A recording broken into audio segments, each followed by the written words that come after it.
Meu nome é Ruby Lawson. Nasci e fui criada em uma pequena cidade chamada Prescott, no Oregon, um lugar onde diplomas universitários pendurados na parede valiam mais do que gentileza ou paixão. Na minha casa, não havia espaço para sonhos vagos, só para planos concretos. Formar-se com honras, entrar em uma universidade renomada e seguir uma das chamadas carreiras respeitáveis, direito, medicina ou vida acadêmica. Meu pai, Douglas, era um veterano professor de ciência política na Universidade Estadual do Oregon.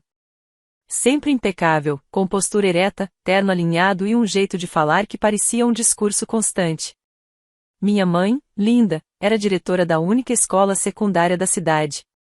Para ela, erros eram evitáveis com disciplina e tradição. A filha perfeita? Minha irmã, Natalie Lawson. Ela recitou a Declaração de Independência aos 4 anos e foi aceita com bolsa integral em medicina em Harvard aos 18. Quando anunciou isso, a família fez uma festa. Vieram parentes de todo lado. Meu pai ergueu o copo com os olhos cheios de orgulho. Esse é o futuro da América. Essas bobagens de negócios online são só distrações infantis. Aquilo era para mim. Nunca odiei estudar, mas desde cedo, eu me interessava mais pelo que acontecia atrás das telas do que por copiar fórmulas em cadernos. Aos 12 anos, consertei a impressora de um vizinho por $10 e 2 ingressos de cinema. Aos 15, escrevi minhas primeiras linhas de código para criar um site simples para a floricultura da senhorita Martin. Em 3 dias ela recebeu seu primeiro pedido online. Quando vesti meu primeiro blazer risca de giz, me senti adulta. Achei que meus pais ficariam orgulhosos. Mas minha mãe apenas franziu a testa e disse: você devia estar focada no SAT. Esses hobbies não vão te levar à Colômbia. Meu pai foi mais direto. Olhou para o laptop que eu arrumava para um cliente e disse, gelado: se quiser ser uma garota de suporte técnico pelo resto da vida, continue. Só não espere um centavo nosso. Sorri, mas foi um sorriso forçado. Naquela casa, a única coisa que nunca me permitiram foi ser diferente. Em toda refeição, o nome da Natalie era repetido como um mantra. Natalie foi convidada para o simpósio de Boston ou o professor Landon disse que ela tem liderança natural. E eu? Ruby, vai refazer a parte de matemática do SAT pela 3ª vez? No último ano do ensino médio, em maio, estávamos à mesa cercados por pacotes de inscrição cuidadosamente empilhados por meu pai Stanford, Princeton e Yale. Nada daquilo fazia meu coração bater. O que fazia era o que eu disse em seguida, com a voz firme e as mãos tremendo por dentro: não vou me candidatar a nenhuma faculdade. Quero abrir meu próprio negócio. Já tenho plano, meu primeiro cliente e quase $4.000 guardados criando sites. Um garfo caiu. O silêncio foi cortante. Minha mãe não disse nada. Meu pai se levantou devagar. Sua voz veio como uma lâmina: isso não vai acontecer. Não sob este teto. Nunca vou esquecer o olhar dele. Não era preocupação, era como se eu tivesse dito algo repulsivo. Não chorei. Apenas me levantei, fui até meu quarto e comecei a fazer as malas. Uma semana depois, deixei a casa dos meus pais com apenas 3 malas, um laptop velho e toda a minha determinação intacta. Ninguém se despediu. Ninguém desejou boa sorte. Eles tinham certeza de que eu voltaria humilhada, pedindo perdão. Meu primeiro apartamento ficava no 3º andar de um prédio antigo nos subúrbios de Portland. Tinha pouco mais de 130 metros quadrados, piso de madeira que rangia a cada passo e janelas que deixavam passar vento, mesmo fechadas. Mas era o meu espaço. Pela primeira vez, eu podia chamar um lugar de meu. A cozinha era tão apertada que, com os braços estendidos, eu tocava nas 2 paredes. Peguei uma mesa de madeira usada, coloquei debaixo da única tomada da sala e fiz dali meu escritório improvisado. Todos os dias, eu preparava café numa cafeteira velha, começava a trabalhar antes mesmo do sol nascer e só parava quando as luzes da rua acendiam. Não tinha salário. Não havia expectativa alheia. Só eu e uma ideia simples: ajudar artesãos locais a vender seus produtos online. Dei o nome de carrinho rústico à plataforma. O Rustic Cart não era inovador nem tecnológico, mas eu acreditava nele.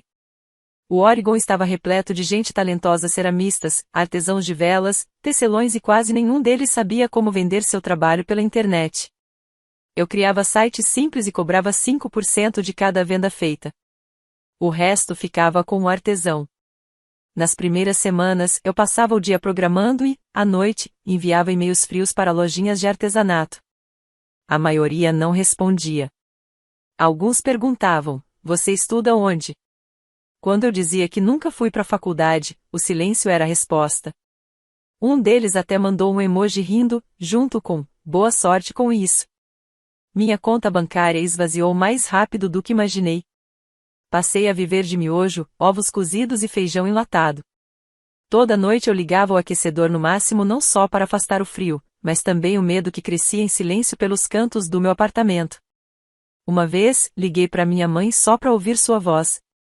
Quando contei que ainda não tinha voltado a estudar, ela respondeu seco: "Então não espere que ninguém esteja te esperando." Achei que já estava acostumada com o frio, mas depois daquele telefonema, fiquei sentada no chão, sem me mover, por quase 1 hora. 3 meses após o lançamento, o Ruchic Cart tinha apenas 2 clientes, Josi, que fazia sabonetes artesanais, e Walter, um senhor lenhador que morava a uns 40 minutos dali. Walter me chamava de menina do computador e vivia errando meu nome, achava que era Lucy, mas ainda assim me pagava $20 por mês para cuidar dos pedidos dele. Graças a eles, paguei minha primeira conta de luz sem usar o cartão de crédito. Achei que tudo começaria a melhorar, aos poucos. Mas em uma manhã fria de fevereiro, enquanto eu entregava uma encomenda da Josi, fui atingida por trás no cruzamento da 15th com a Broadway. Ninguém se feriu, mas meu velho Civic nunca mais ligou.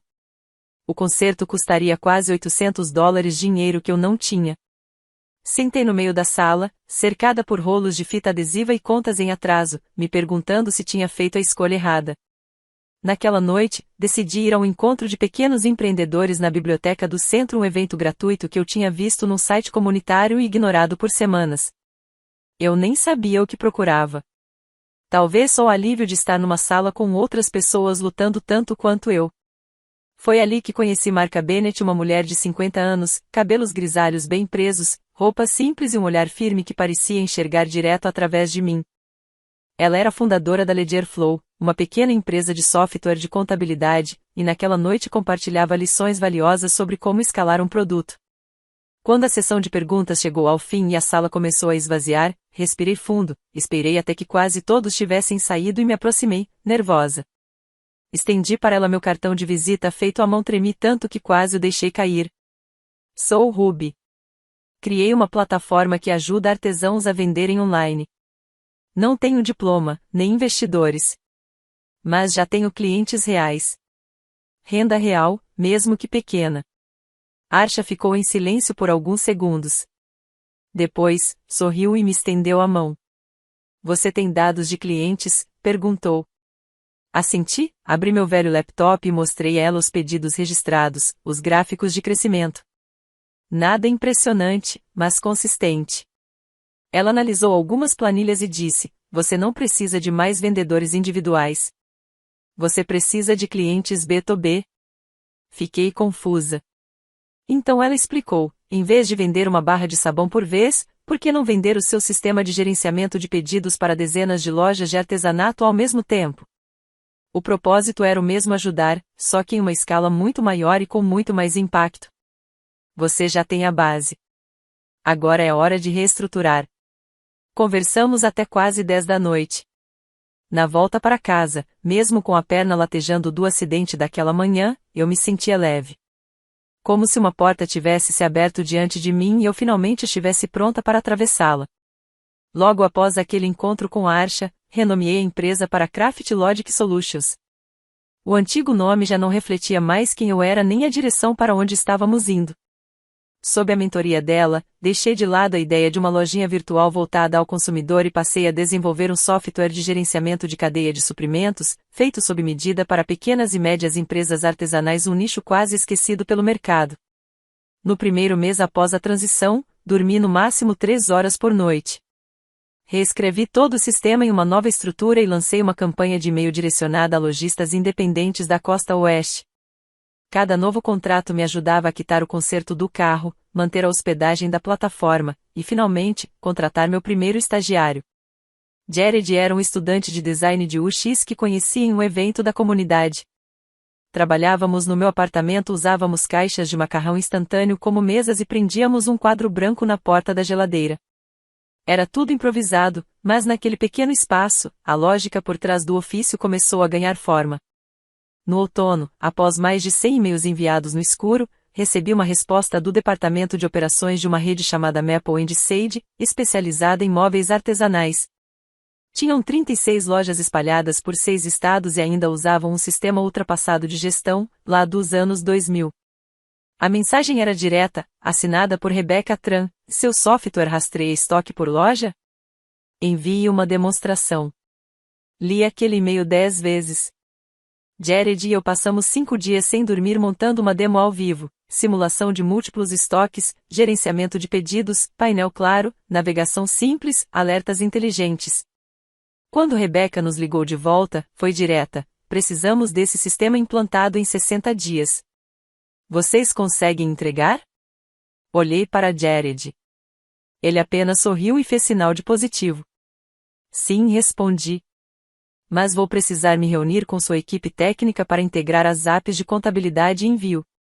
Onde fica seu escritório? Ela perguntou. Engoli em seco. Estamos trabalhando remotamente no momento, mas posso voar até a sede da Maple & Sage em Denver quando for melhor para você. Aquela reunião foi também a primeira vez que entrei no escritório de verdade: carpete limpo, máquina de café automática, ar-condicionado funcionando. Eu usava um blazer emprestado e sapatos um pouco gastos, mas mantive a postura. Respondi a cada pergunta técnica com a firmeza de quem passou noites em claro programando num laptop velho. O contrato final foi assinado por $420 mil. 150 mil pagos adiantado, para começar a implementação. Não chorei. Fiquei em silêncio dentro do táxi a caminho do hotel, olhando pela janela, apertando minha mochila como se ali dentro estivessem as primeiras páginas do próximo capítulo da minha vida. A partir dali, tudo acelerou. Após a entrega do nosso primeiro projeto, a Maple & Sage nos recomendou para mais 3 redes, entre elas, a Kraft, uma grande rede de supermercados de artigos artesanais da Califórnia. Eles fecharam um contrato completo por $630 mil. Formalizei a empresa no Oregon, aluguei nosso primeiro escritório em Beaverton e contratei 5 funcionários em tempo integral, engenheiros, um gerente de projetos e um contador. Em 2 anos, a Kraft Logic tinha escritórios em Portland, Denver e San Diego. Atendíamos mais de 60 redes de varejo. A plataforma se transformou num ecossistema completo: pedidos, estoque, integração de entregas, análise de comportamento do consumidor, tudo em um só lugar. No 3º ano, ultrapassamos $1,2 milhão em receita, com lucro líquido de $300 mil. No 4º, fui convidada para palestrar na Women Tech West Coast Conference, onde contei como ferramentas simples de software estavam transformando setores inteiros da economia. Depois da minha fala, um homem de meia-idade se aproximou e, com as 2 mãos, me entregou seu cartão. Sou Michael Davis, diretor de estratégia da Bright Access Ventures. Estamos acompanhando a Kraft Logic desde o início do ano. Se estiver aberta a uma conversa sobre fusão ou aquisição, temos uma proposta. Sorri, aceitei o cartão, mas não prometi nada. Na semana seguinte, recebi mais 3 ofertas. A maior delas avaliava a empresa em $36 milhões. O número deixou toda a equipe em choque. Jared deixou escapar. Se você vender, vou ficar feliz por você, mas, por favor, não faça isso. A gente ainda não terminou. Olhei para o roadmap colado na parede da nossa sala de reunião, coberto por post-its coloridos indicando cada módulo do sistema. Eu sabia exatamente onde estávamos. E, mais importante, sabia para onde queríamos ir. Recusei todas as propostas. Não porque o valor fosse baixo, mas porque a Kraft Logic não era só uma empresa. Ela era a prova de que o caminho que escolhi, aquele que minha família um dia considerou um erro, era legítimo. Vender agora seria como voltar àquela velha mesa de jantar, cercada de olhares duros, e concordar em silêncio que eles estavam certos. Apesar do sucesso, mantive uma vida discreta. Continuava dirigindo meu velho Subaru, morando no modesto apartamento de 2 quartos em Beaverton e, quando alguém perguntava o que eu fazia, respondia apenas: crio ferramentas de software para lojas de artesanato. Minha família. Continuava previsível. Minha mãe ainda ligava uma vez por mês. Nunca para perguntar de mim, só para contar que Natalie havia sido nomeada residente-chefe em um hospital renomado de Seattle, ou que o marido dela publicara mais um artigo importante sobre bioquímica. Aprendi a sorrir e me calar. Mas tudo mudou quando meu pai, Douglas, foi demitido depois de 28 anos lecionando ciência política na Universidade Estadual do Oregon. Cortes no orçamento extinguiram todo o departamento, e, aos 61 anos, ele perdeu de repente sua principal fonte de renda. Uma semana depois, minha mãe recebeu o diagnóstico de um distúrbio autoimune na tireoide, que exigiria tratamento contínuo com medicamentos caros não cobertos pelo plano de saúde. Quando Natalie soube, sua resposta foi curta e seca. Também estou sobrecarregada no hospital. Não posso ajudar. Fiquei sentada em silêncio no meu escritório, olhando para um extrato bancário que minha mãe havia enviado por engano para um e-mail antigo que eu ainda acessava. Uma linha me chamou a atenção: pagamento da hipoteca não recebido. Atrasado há 16 dias. Logo abaixo, uma cobrança médica no valor de quase $1.800. Ninguém me pediu ajuda. Talvez ainda achassem que eu mal estava me sustentando. Talvez me vissem como a filha teimosa que se recusava a voltar para a faculdade. Mas eu sabia, se ninguém interviesse, eles perderiam a casa. Liguei para meu advogado, Robert Kane, o mesmo que estruturou os primeiros contratos de investimento da Craft Logic. Pedi que ele criasse um fundo fiduciário chamado Spring Hill Holding, disfarçado como uma doação comunitária de apoio à educação. Em uma semana, o fundo começou a realizar pagamentos mensais para cobrir a hipoteca. Meus pais receberam uma carta oficial do banco explicando que uma organização havia se oferecido para cobrir o financiamento como reconhecimento pelas contribuições do casal à educação local.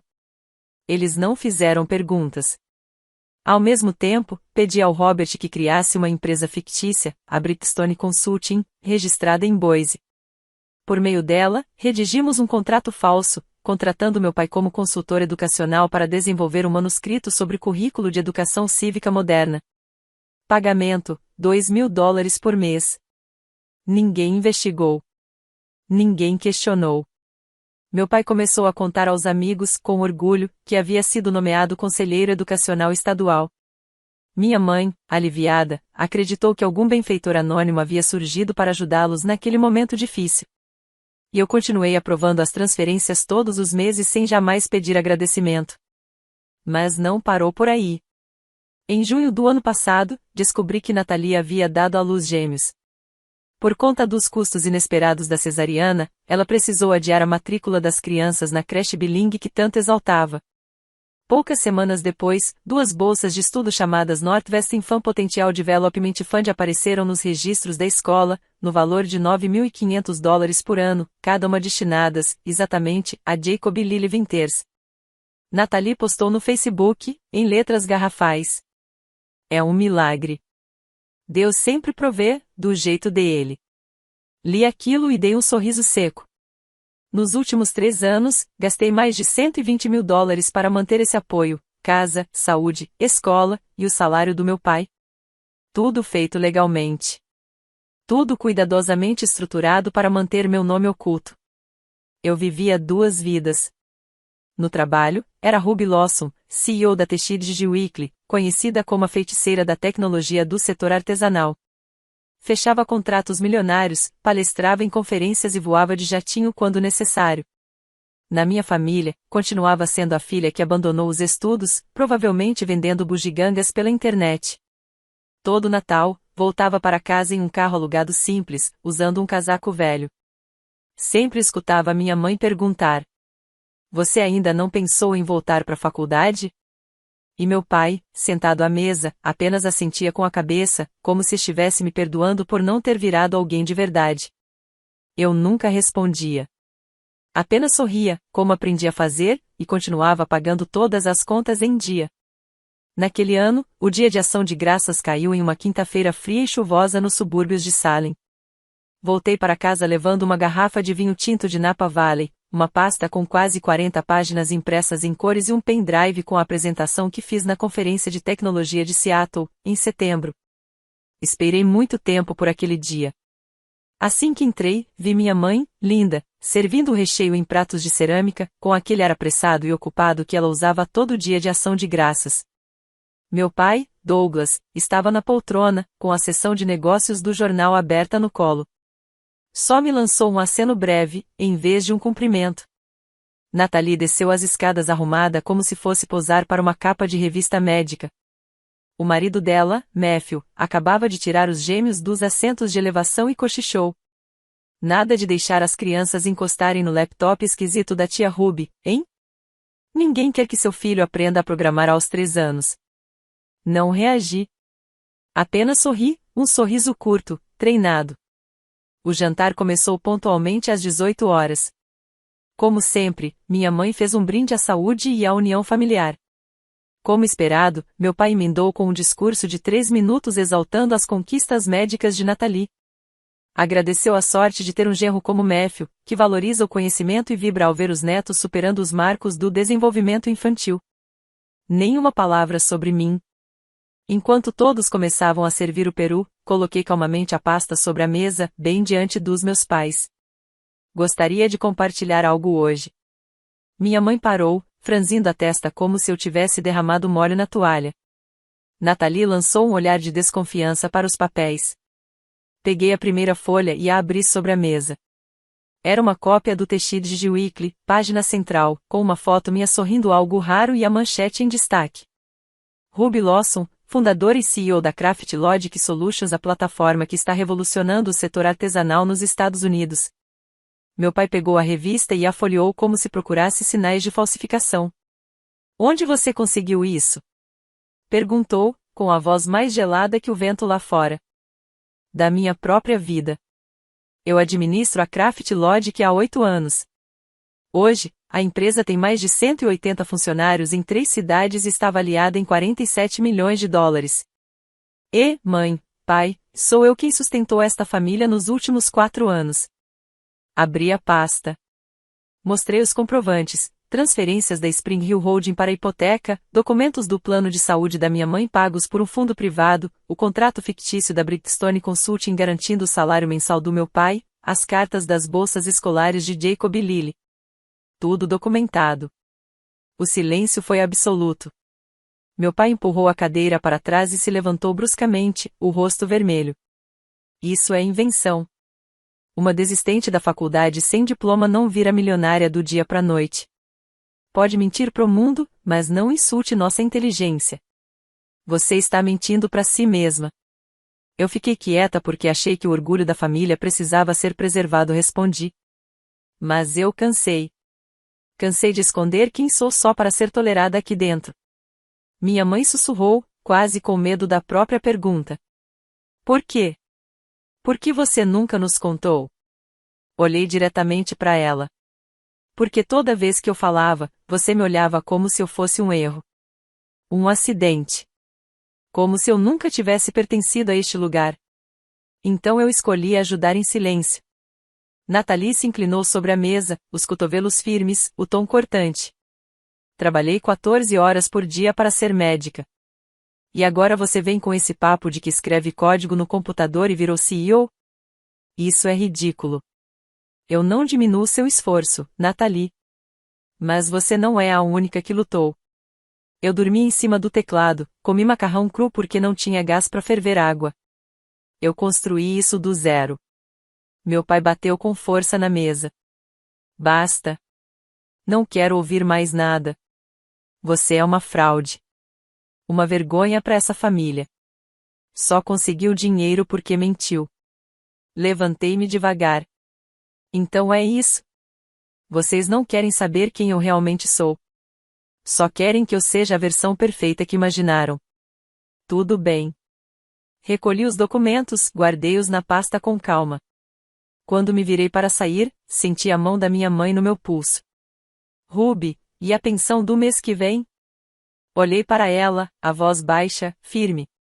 Mãe, quem me considera uma decepção não pode continuar vivendo do meu dinheiro. A partir de hoje, acabou. Saí da casa onde sempre fui tratada como um fardo. Ainda chovia, mas cada gota que caía nos meus ombros parecia mais leve do que nunca. Deixei Salem na manhã seguinte. Sem cartas. Sem bilhetes. Meu voo para a Flórida partia às 6h15, no aeroporto de Portland. Sentei perto da janela e fiquei observando as nuvens finas se dissolverem sobre o céu do Oregon, um céu que, por muito tempo, acreditei ser o meu lar. Não mais. 3 anos atrás, comprei uma casa de férias nos arredores de Clearwater, perto da costa de Tampa, uma charmosa casa de 3 quartos, com telhado de telha vermelha, paredes brancas e um quintal cheio de toranjas e lavanda. Até então, eu só a visitava de vez em quando o trabalho parecia grande demais. Mas, dessa vez, não fui para descansar. Fui para recomeçar. Na primeira semana, limpei todo o interior típico de aluguel de temporada, móveis genéricos, quadros impressos sem alma, decoração plastificada. Contratei uma arquiteta local chamada Helena para transformar aquele espaço em um verdadeiro lar, iluminado, moderno, acolhedor e, acima de tudo, meu. Um lugar onde eu pudesse respirar sem me esconder. Ao mesmo tempo, autorizei Robert Matarati a enviar notificações oficiais encerrando todos os apoios financeiros anteriores. O Spring Hill Fund suspendeu os pagamentos da hipoteca em Salem. A Brickstone Consulting rescindiu o contrato com o Sr. Douglas Lawson. E as bolsas das crianças de Nathalie não seriam renovadas no ano seguinte.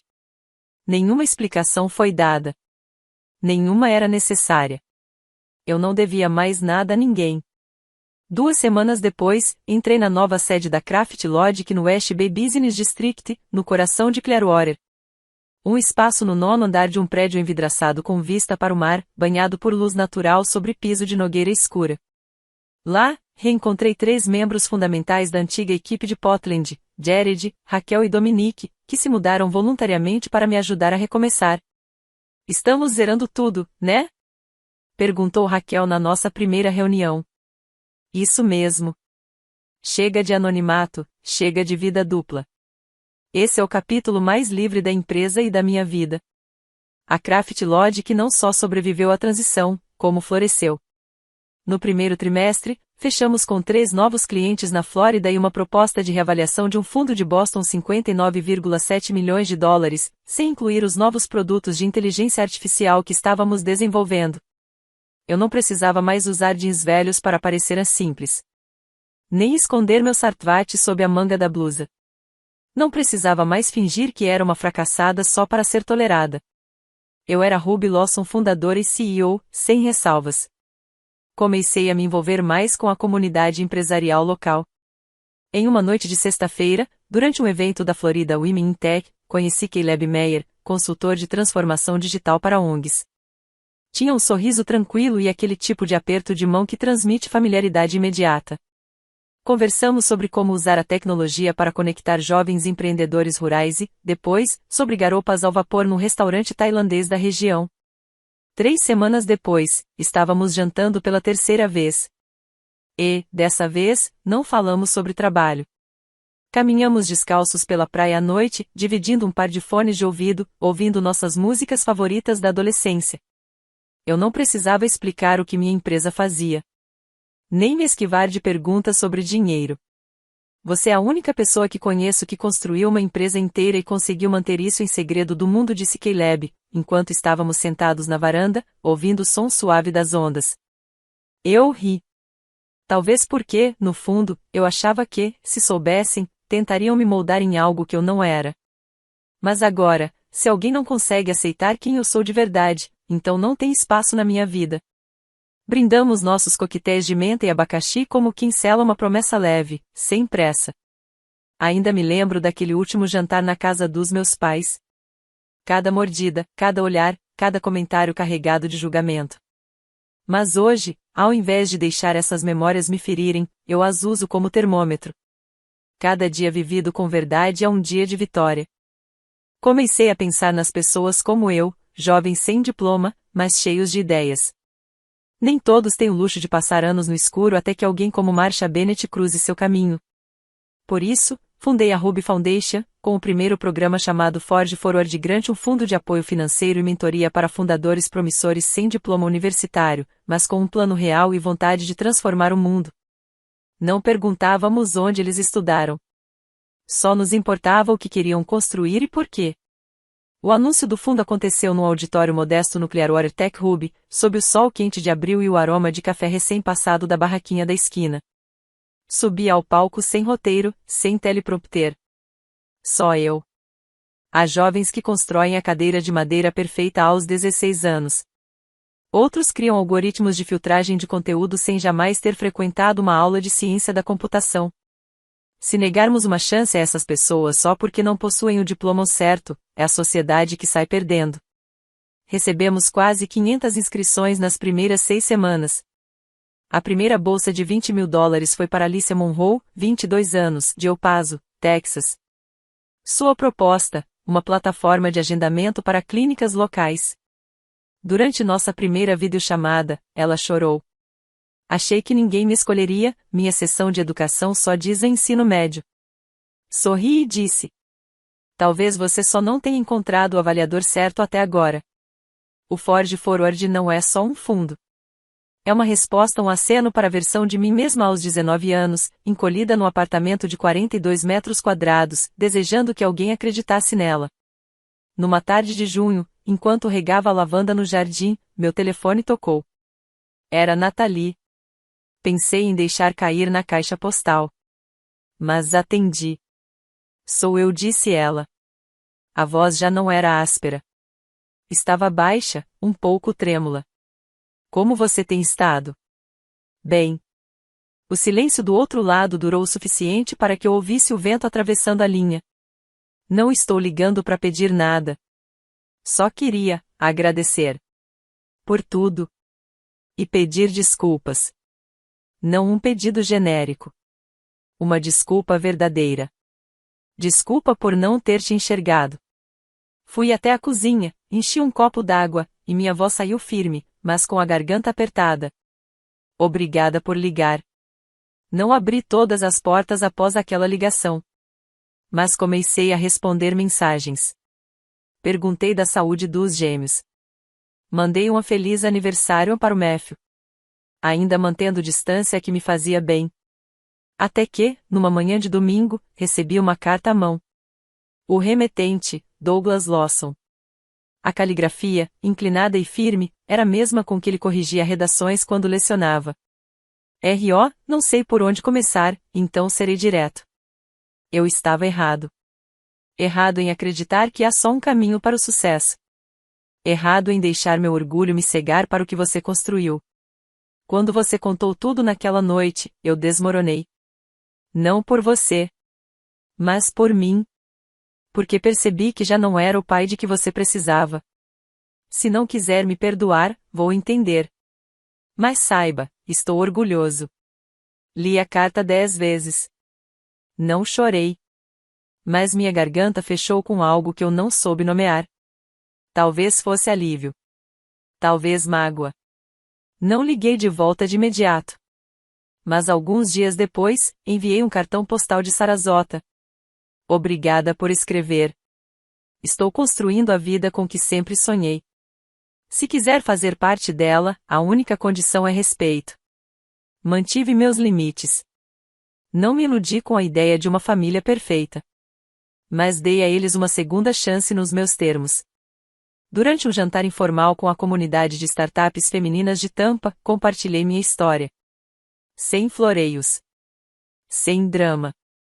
Apenas verdade.